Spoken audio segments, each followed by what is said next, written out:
A man is sitting in front of his computer, mindlessly scrolling down his Facebook newsfeed. He's been feeling a bit insecure since losing his job and getting dumped by his girlfriend.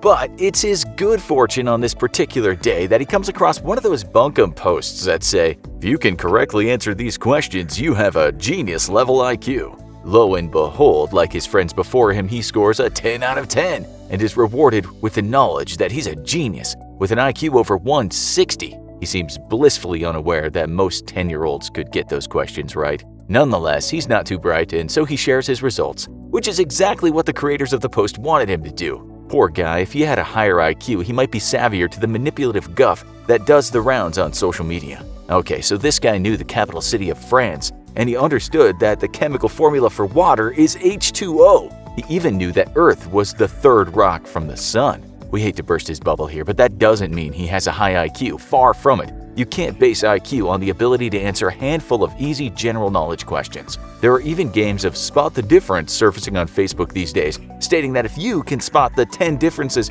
you have an IQ of 180 or over. Before we tell you how you can easily improve your own IQ, you need to know a few things about what IQ actually means. Its full name is intelligence quotient. Such standardized tests have been around since the late 19th century, with their purpose being to help judge a person's intelligence. Sometimes the tests were given to see if a person's background, often a child, affects their intelligence. For example, does poverty affect IQ, or does bloodline make a difference? During the First World War, the American Army gave new recruits such intelligence tests so it could try and judge what a person could or couldn't do. It still does that now. Later, industry and education started using such tests. There are a lot of different IQ tests, but if you've ever taken one that has a vast number of questions and gives you a headache, you'll know that to get a lot of questions right, you'll need to be good at a few things. Those are usually arithmetic, abstract reasoning, logic, vocabulary, and spatial reasoning. Other tests focus more on memory. The average IQ is around 100. If you score over 145, you're in the top 0.1 percentile. If you get below 70, you're in the bottom 2.1 percentile. We shouldn't have to say it, but if you can spot a missing cat paw on a sketch, it has no bearing whatsoever on your IQ. In fact, if you fell for that test, it'd likely mean your reasoning faculties are not top-notch. It's not easy scoring well past 100. Singapore citizens have the highest average IQ in the world at 108. China is 105. Switzerland is the highest European nation at an average of 102. Canada is the highest in the Americas at an average of 99. The US averages 98. The UK average is 100. Brazil is just 87, India 81, South Africa 77. Don't fear if you did a test and were below average, because between 85 and 115 is considered the normal range. There are different kinds of intelligence too. No doubt a gifted computer programmer would score high in a general IQ test, but someone who'd grown up farming in a hill tribe from Southeast Asia would likely score low. Then again, ask that programmer to survive up in those hills, and for all his intelligence, he'd likely fail. All the same, if that farmer had an IQ higher than his peers, he might be faster than them deducing tricky problems on the farm. You might have an average IQ and still write a novel or a historical piece of nonfiction that will be read for centuries to come because your insights were outstanding. There's also plenty of people with genius-level IQs who struggle to get a job. Still, a high IQ overall is an indicator of success, although social class is way more important when it comes to making it in life. Success also depends on the environment you grew up in. You might also have an average intelligence but were schooled at Eton, where British political leaders and other ruthless capitalists often cut their teeth. You could have a high intelligence in Britain but were schooled at a place nicknamed the Zoo and grew up with selfish parents that at best acknowledged your existence when feeding you your meager daily ration of baked beans on toast. But if you had parents that instilled in you self-confidence, perseverance, self-awareness, open-mindedness, creative thinking, critical thinking, well, that could work out well even if you were poor. There are so many factors when it comes to success, including having lady luck on your side, but in general, a high IQ is better than a low IQ when it comes to getting by in the world of work. But again, we must point out the environment you grew up in. Poverty and trauma is a serious issue that should never be overlooked when considering intelligence. For centuries, the wealthy folks in the world have looked down on the poor for their alleged low intelligence, calling them names like white trash. It's not as if those rich folks were born with big brains. Their success was simply down to where they were born, in some cases at least. Before we get to the teaching part of the video, let's look at some examples of high IQs in the real world. You have an American man named Richard Rosner. His IQ is off the charts. He scored a 190 on some test. He's had some strange jobs too, at one time working as a nude model and another time as a bouncer. Then there's the Greek man Evangelos Katsioulis with an IQ of around 198. He's said to have one of the highest IQs in the entire world. He currently works as a psychiatrist in Greece and is also the founder of the World Intelligence Network. The South Korean-Japanese man named Xiao Yano started college at the young age of 9 and had a PhD by the time he was 21. His IQ is an astounding 200. This former child genius now works in child neurology. The Guinness Book of World Records once had an American woman named Marilyn Vos Savant as having the highest IQ. She once scored a 228 on an IQ test, although some people have questioned the formula used on that test. Still, she's a genius, there's no doubt about that. These people seem to do well in life, giving strength to the theory that high IQ leads to success. But what about the American guy named Nathan Leopold? He had an IQ of around 200, but he ended up in prison for committing murder. He thought he was so darn clever that he could commit the crime of the century and get away with it, but he was wrong.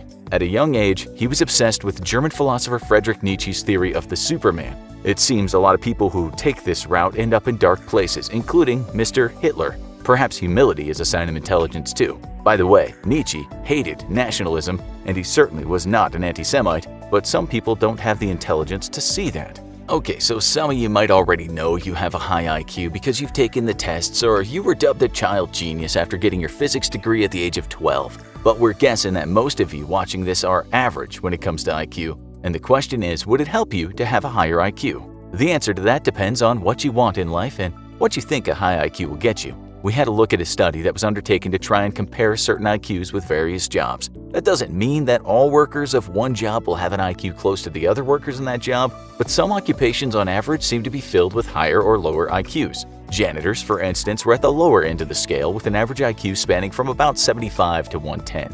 Auto mechanics ranged from 75 to 118. High school teachers ranged from 92 to 126. And at the top of the scale were college professors. They scored on average from the high 90s to 130.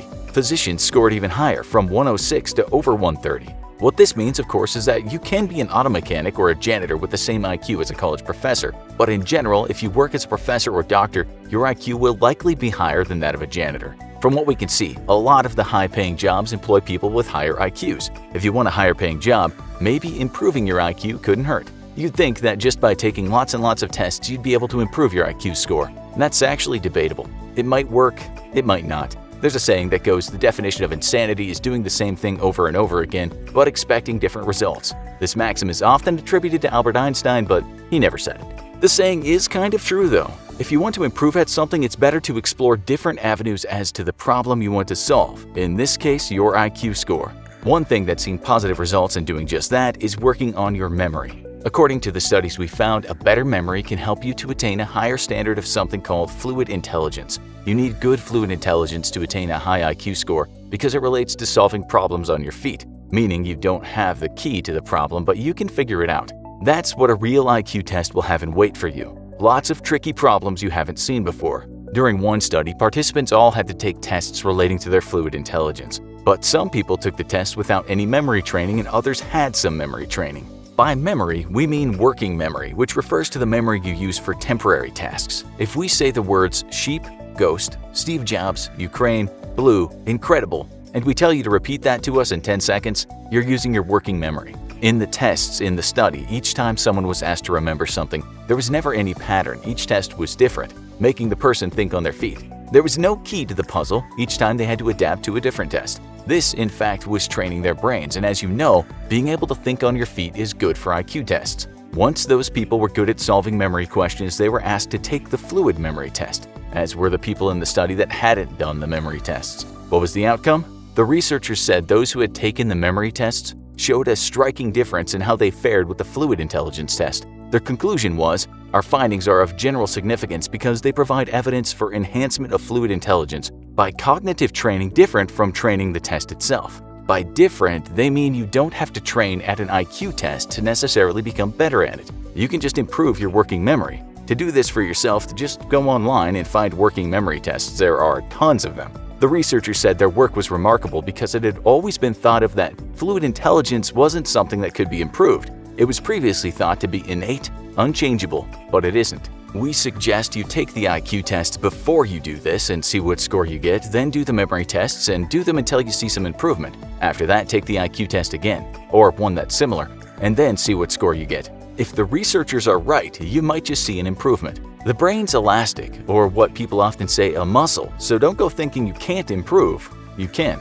So even though you might think you need to be going online and doing lots of IQ tests, it's working memory improvement that will get you ahead. But if you've done the IQ test, you'll also know a lot of questions relate to spatial awareness. That could be putting shapes in the right place. Believe it or not, just by doing jigsaw puzzles, you can improve upon this. You can also play games where objects are put in a certain place, then removed, and subsequently the person has to tell someone to put the object back in the right place with words. Like the star of the Netflix series The Queen's Gambit, you could also imagine playing chess in your head. This will train what's called spatial cognition. There are other games you can play that might help you to solve problems on an IQ test, as long as they're problem-solving games. Take Scrabble, for instance. In that game, you not only have to create the highest scoring words, but you have to place a word in a sometimes complex grid of letters. You use something called your executive functions when you play a game like Scrabble or similar games. These functions are what you need to solve challenges that are sometimes not anticipated. Again, you have to think on your feet, and if you play such games, you can improve your fluid intelligence.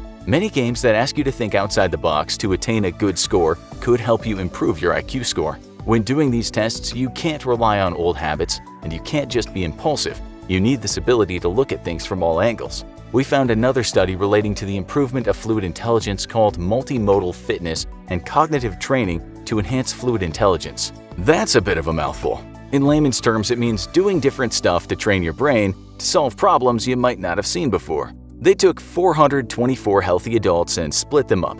Some did just fitness training, others did fitness along with cognitive training, others did those too but with some added meditation. The last group did nothing. The long and short of this was that the people that did the training were better at visuospatial reasoning, which means moving objects around and knowing where things should go. Those people then performed better on fluid intelligence tests. So, like those study participants, you could do the same. Try and keep fit, play some cognitive games online, and maybe even practice some mindfulness. There's no solid proof that things like learning a second language or reading books will help you improve your IQ score, but learning a new language does make you think about how language is constructed. This might help you with the verbal reasoning part of the test. As for reading books, well, you should try it. It's massively underrated, and the more you read, the less likely you'll end up playing Spot the Difference, so you can bask in the warmth of having a completely unsubstantiated high IQ score. We'll finish with a real quote from Einstein, something very relevant to you getting a better brain.